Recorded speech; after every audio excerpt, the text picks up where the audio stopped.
সব ভুল, সব আজে বাজে কথা। বাইবেলে কোথায় লেখা আছে যে একটা বিয়ে? হ্যাঁ পড়ুন পড়ুন, হ্যাঁ পড়ুন। ম্যাথিউ। শোনেন শোনেন শোনেন। স্যার ম্যাথিউ চ্যাপ্টার 5 আর ভার্স হলো 31। Wait wait wait wait wait, ছাড়েন আমি খুলছি একটু। এদিকে কি নেট চলছে কি?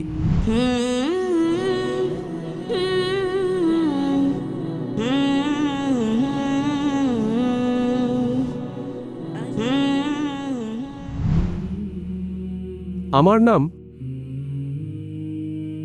শাহিদ সালিম, আর আমি পবিত্র বাইবেলের একজন ছাত্র।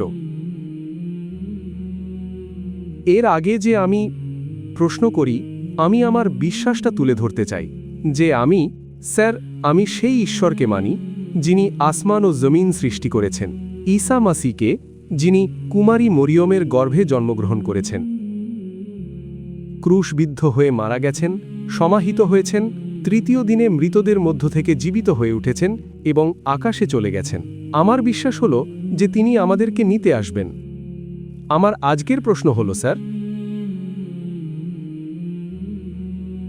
যে পবিত্র বাইবেলে শুধুমাত্র একটি বিয়ের অনুমতি আছে, আর পবিত্র কোরআনে 4টি বিয়ের অনুমতি আছে, আর মুসলিমরা বলে যে আমাদের ঈমান ততক্ষণ পর্যন্ত পূর্ণ হয় না যতক্ষণ না আমরা বাইবেলের ওপর ঈমান আনি। এটা আমি ওই বাইবেলের কথাই বলছি যেটা আসলটা। আর বাইবেল দ্বিতীয় বিয়েকে ব্যভিচার বলে সাব্যস্ত করে। পবিত্র কোরআনে 70 জন হুরের কথা বলা আছে। আমার প্রথম প্রশ্ন হলো এই যে আকাশে ওই 70 জন হুরের উদ্দেশ্য কি, যা আমাদের ভাইদের দেওয়া হবে? আপনি বললেন যে মুসলমানদের ঈমান হলো যে তারা বাইবেলকে মানে। এটা একদম ভুল। পবিত্র কোরআনে কোথায় লেখা আছে যে বাইবেলকে মানতে হবে?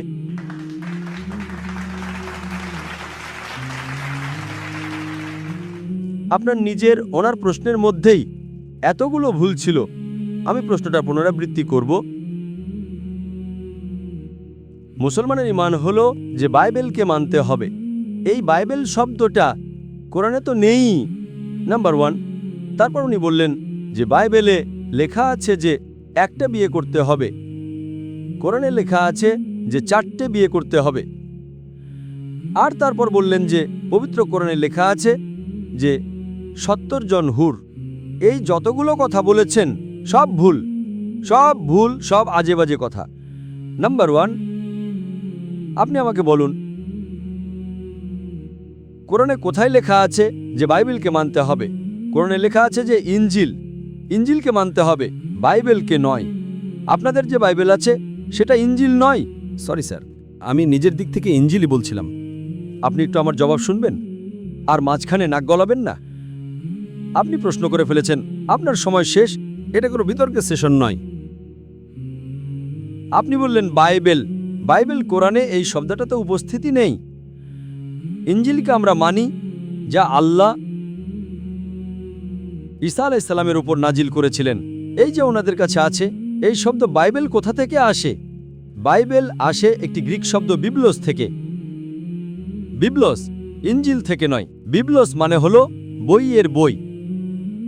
আমাদের বাইবেলের উপর বিশ্বাস আছে যে সেটা আল্লাহর কালাম। আজকে কি বাইবেল অনুযায়ী আমল করতে হবে নাকি? কোথায় লেখা আছে যে বাইবেলের উপর আমল করতে হবে? আমাদের এই বিশ্বাস রাখা উচিত যে ইঞ্জিল আল্লাহর কালাম। এই বিশ্বাস রাখার দরকার নেই যে ইঞ্জিলকে মেনে চলো। ইঞ্জিলের ওপর এই বিশ্বাস রাখতে হবে যে ওটা আল্লাহর তরফ থেকে ওহী ছিল, আল্লাহর কালাম যা ঈসা আলাইহিস সালামের ওপর নাজিল করা হয়েছে। আমরা সেটার ওপর বিশ্বাস রাখি। এই বর্তমান বাইবেল যেটা আপনাদের আছে সেটা বিবলোস। আপনার কি জানা আছে কত ধরনের বাইবেল আছে? আপনার কি জানা আছে? এখন আপনি জবাব দিন, জানা আছে কত ধরনের বাইবেল আছে? জবাব দিন, কত ধরনের বাইবেল আছে? স্যার, ট্রান্সলেশনের কথা বলছেন আপনি? বাইবেলের অরিজিনাল পাণ্ডুলিপি। স্যার, সেটা তো একটাই আছে। আপনার তো জ্ঞানই নেই, আফসোসের বিষয়। দেয়ার আর 24,000 ম্যানুস্ক্রিপ্টস। বাইবেলের 24,000 পাণ্ডুলিপি আছে, আর এর মধ্যে কোনো দুটোই হুবহু একরকম নয়। আপনার তো জ্ঞানই নেই। আমার লাইব্রেরিতে ইন্ডিয়াতে 200-রও বেশি বাইবেলের ভার্সন আছে। ট্রান্সলেশন না, ভার্সন। ভার্সন মানে হলো মূল পাণ্ডুলিপি আলাদা। উদাহরণস্বরূপ King James version, new international version, Douay version, new world translation. তো হাজার রকমের বাইবেল আছে। আমার লাইব্রেরিতে 200-রও বেশি আছে।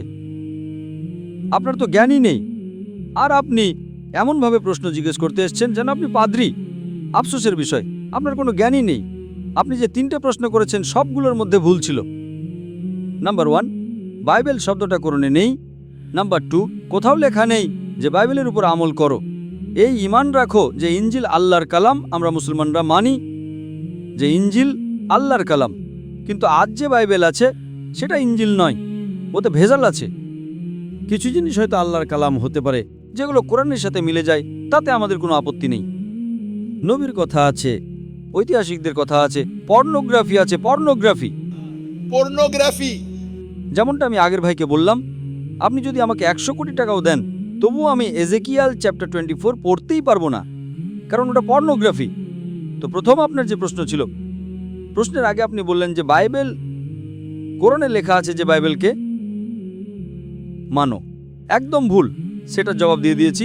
দ্বিতীয় প্রশ্ন, দ্বিতীয়ত আপনি বললেন যে বাইবেলে লেখা আছে যে একটা বিয়ে করতে হবে। আমার চ্যালেঞ্জ রইল, আপনি বলুন বাইবেলে কোথায় লেখা আছে একটা বিয়ে করতে হবে? রেফারেন্স দিন। আপনি মিথ্যা বলছেন।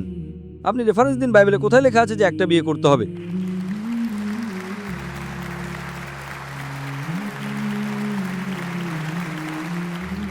ওনার মাইক্রোফোনটা চালু করো। রেফারেন্স দিন। Sorry sir. বাইবেলের কোনো রেফারেন্সে লেখা আছে যে একটা বিয়ে করতে হবে? ভাই সাহেব, আমি রেফারেন্স জিজ্ঞেস করছি। আপনার কাছে রেফারেন্স আছে? বাইবেলে কোথাও লেখা নাই যে একটা বিয়ে করতে হবে। ভাই সাহেব জবাব দিন, এখন মাইক্রোফোন অন আছে। বাইবেলে কোথায় লেখা আছে যে একটা বিয়ে? হ্যাঁ পড়ুন, পড়ুন, হ্যাঁ পড়ুন, অনুসন্ধান করুন। 10 বার পড়লেও কোথাও পাবেন না আপনি। জি স্যার, আমি রেফারেন্স পড়তে চাই স্যার। আগে রেফারেন্স দিন। কোন রেফারেন্স?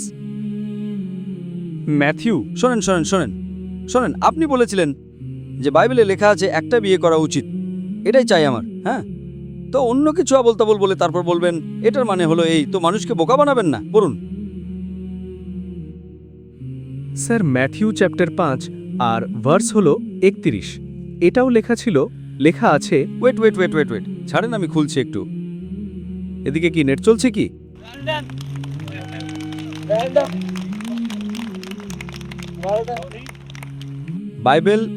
বাইবেল ম্যাথিউ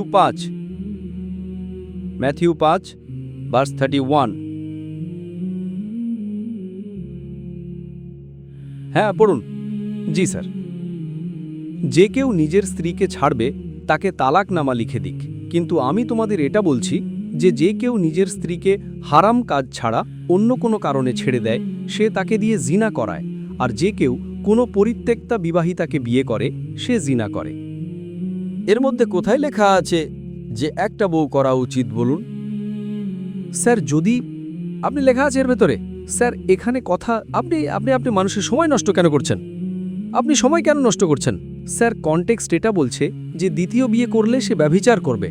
যদি নিজের স্ত্রীকে ডিভোর্স দেয়, অর্থাৎ ডিভোর্স দেওয়া খ্রিস্টান ধর্মে হারাম, শুধুমাত্র তখনই ডিভোর্স দিতে পারে যখন সে অন্য কারোর সাথে ব্যভিচার করে। এর মানে এই নয় যে একটা বিয়ে করতে হবে। আপনি কেন ভুল বয়ান দিচ্ছেন? আপনি যখন উর্দু জানেন না, ইংরেজি জানেন না, কেন সময় নষ্ট করছেন?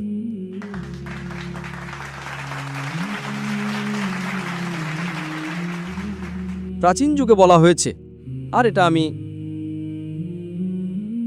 Gospel of Matthew chapter number 5 verse number 31। প্রাচীন যুগে বলা হয়েছে যে কেউ নিজের স্ত্রীকে ডিভোর্স দেবে না। যে কেউ নিজের স্ত্রীকে ডিভোর্স দেয় ব্যভিচার ছাড়া অন্য কোনো কারণে, সেই ইতোমধ্যে ব্যভিচার করেছে। এর মানে হলো তালাক দেওয়া খ্রিস্টান ধর্মে হারাম।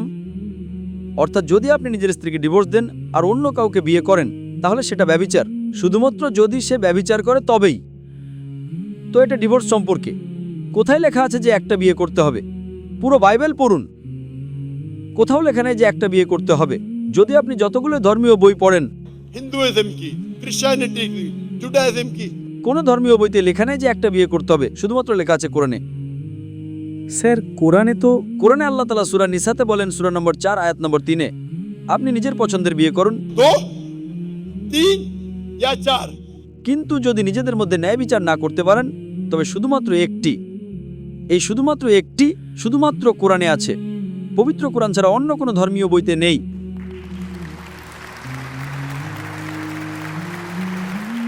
আপনি বলছেন পবিত্র কোরআনে লেখা আছে যে 4টে বউ করতে হবে।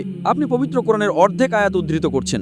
পুরো আয়াতে লেখা আছে আপনি নিজের পছন্দের নারীদের বিয়ে করতে পারেন, चाहे 2 हो 3 हो या 4 हो। কিন্তু যদি নিজেদের মধ্যে ন্যায় বিচার না করতে পারেন তবে শুধুমাত্র একজন, শুধুমাত্র একজন, মানে ইসলামে একের অধিক স্ত্রী রাখার অনুমতি আছে। 2 3 मैक्सिमम 4। কিন্তু যদি একের অধিক স্ত্রী রাখেন তাহলে আপনাদের নিজেদের মধ্যে ন্যায় বিচার করতে হবে। এর উপর আমি বিস্তারিতভাবে কথা বলেছি, এখন সময় নেই। তো এটাও আপনার ভুল ধারণা। নাম্বার 1, বাইবেল আর ইঞ্জিল এক নয়। কোরআনে কোথাও লেখা নেই যে বাইবেলের উপর ঈমান আনো, ইঞ্জিলের উপর ঈমান আনো, যে ওটা আল্লাহর ওহী ঈসা আলাইহিস সালামের উপর নাজিল করা। পয়েন্ট নাম্বার 2, বাইবেলে কোথাও লেখা নেই যে একটা বউ রাখো, এটা ভুল বলছেন আপনি। আর কোরআনে লেখা আছে যে আপনি বিয়ে করতে পারেন 2, 3 বা 4। যদি ন্যায় বিচার না করতে পারেন তবে শুধুমাত্র একজন নারীকে। তো 3টাই আপনার ভুল। চতুর্থ প্রশ্ন, কোরআনে লেখা আছে যে 70 জন হুর। কোথায় লেখা আছে? রেফারেন্স দিন, কোরআনের রেফারেন্স দিন। স্যার, কোরআনে তো নেই, কিন্তু আমাদের মুসলিম ভাইরা যারা আমাদের সাথে থাকে, চলাফেরা করে। আরে ইসলাম বোঝার জন্য মুসলিম ভাইদের কেন দেখেন? ইসলাম বোঝার জন্য কোরআন অধ্যয়ন করুন, মুসলিম ভাইদের দেখবেন না। আমি যদি খ্রিস্টান ধর্ম অধ্যয়ন করার জন্য আপনাকে দেখা শুরু করি তাহলে সমস্যা হয়ে যাবে। এই জন্যই তো আমি জানি খ্রিস্টান ধর্ম কি। আমি কি আপনাকে দেখে খ্রিস্টান ধর্ম বুঝছি নাকি? আমি লেকচারে বলে দিয়েছি, ধর্ম বোঝার জন্য ধর্মের বইগুলো অধ্যয়ন করুন। আপনি যে কোনো জায়গায় যে কারো কথা শুনে এসে বিশাল জনসমাবেশে প্রশ্ন করেন 50,000 লোকের মাঝে, অন্তত অনুসন্ধান তো করুন। প্রশ্ন করার আগে 4টে জিনিসই আপনি ভুল করেছেন। এ কথা ঠিক, সেটা জবাব আমি দিয়ে দিয়েছি।